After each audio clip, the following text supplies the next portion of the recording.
It's hard to imagine a bleaker place on earth than Bosnia in 1992. Christians, Orthodox, and Muslims battled for political control. Ethnic cleansing flourished. Neighbors forced neighbors from family homesteads generations old. The fighting was hand to hand. It was a bloody, hopeless time. Vedran Smilović was a Bosnian, born in Sarajevo to a highly musical family. By the age of 37, Vedran himself had become the principal cellist of the prestigious Sarajevo Opera Theater. But the opera theater lay destroyed now. The economy shattered, national unity disintegrated. The very definition of human was now in question. Years later, Smilović described the city in those days as the capital of hell. Then at 4 p.m. on May 27, 1992, a long line of starving people waiting in front of the only bakery in Sarajevo that still had enough flour to make bread were shelled. 22 people died as Vedran Smilović stood at his window 100 yards away and watched. The next day, hungry people lined up again to beg for bread, certain that they would die if they didn't come to the bakery, and convinced that they could die if they did. And then it happened. Vedran Smilović arrived. He was dressed in the black suit and the white tie in which he had played every night until the opera theater was destroyed. He was carrying his cello and a chair. Smilović sat down in the square, and surrounded by debris and the remainders of death and the despair of the living, he began to play the mournful Albinoni Adagio, the one music manuscript that had been found whole in the city after the carpet bombing of Dresden. What's more, shelling or no, he came back to that square every day after that for 21 consecutive days to do the same thing, a living reminder that there is a strength in the human spirit that simply cannot be destroyed. Today, where he sat, there is a monument of a man in a chair playing a cello. But the monument is not to his music, as good as it is. It is to his refusal to surrender the hope that beauty could be reborn in the midst of a living hell. Even more important, perhaps, is the fact that that small sound of hope rings on still around the world. Smilović was called to play the Adagio in Seattle, in Washington, D.C., during the inaugural celebration of President Clinton, in New York City at the Statue of Liberty, and in 1998 in Belfast, prior to the signing of the peace accord in Northern Ireland. Finally, Yo-Yo Ma played David Wilds, the cellist of Sarajevo, in Manchester, England in 1994 with Smilović in attendance. Clearly, hope is a spark that once struck will simply not be extinguished.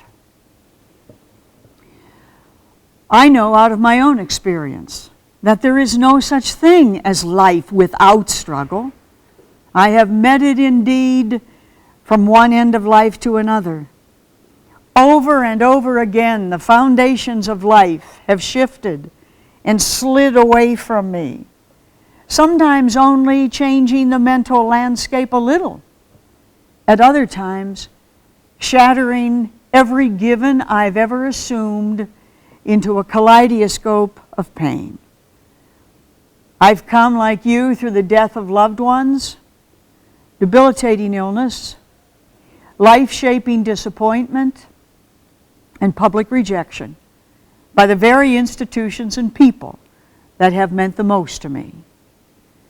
When tragedy strikes, when trouble comes, when life disappoints us, as it surely will, we stand at the crossroads between hope and despair.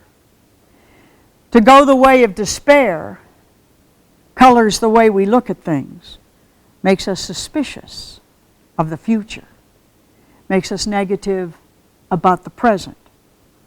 It leads us to ignore the very possibilities that could save us, or worse, leads us to want to hurt as we have been hurt ourselves. When I say that I am in despair, I'm really saying that I have given up on God. Despair says that I am God. And if I can't do anything about this situation, then nothing and nobody can.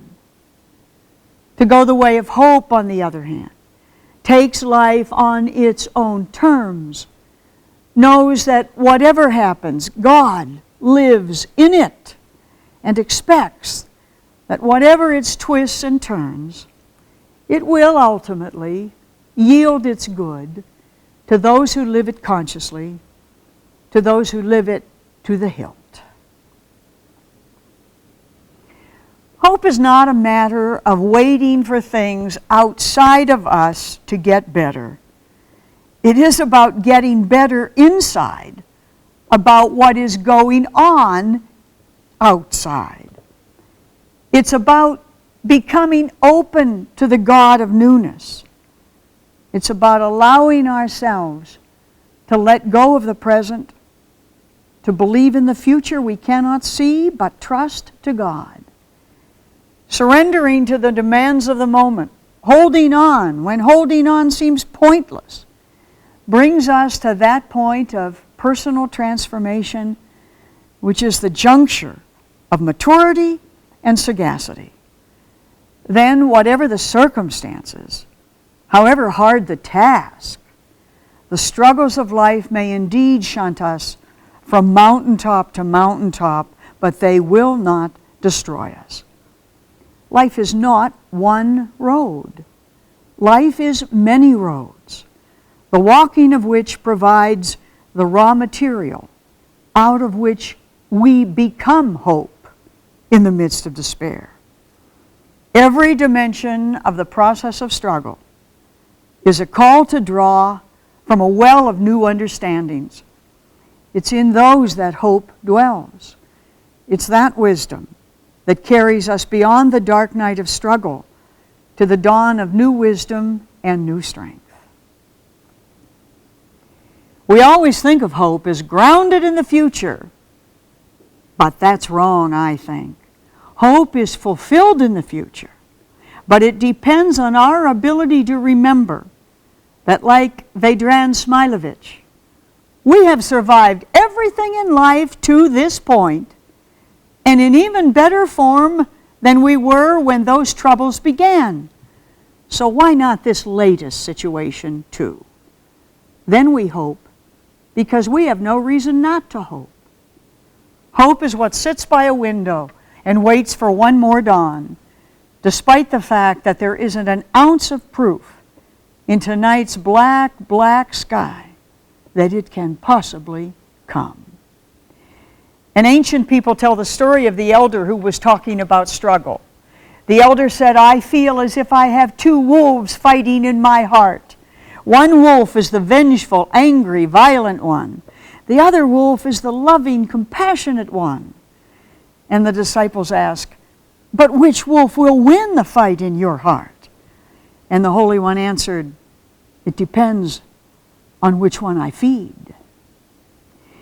The spiritual task of life is to feed hope.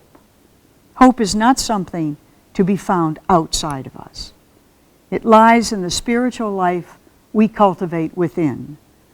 The whole purpose of wrestling with life is to be transformed into the self we're meant to become, to step out of the confines of our false securities and allow our creating God to go on creating in us.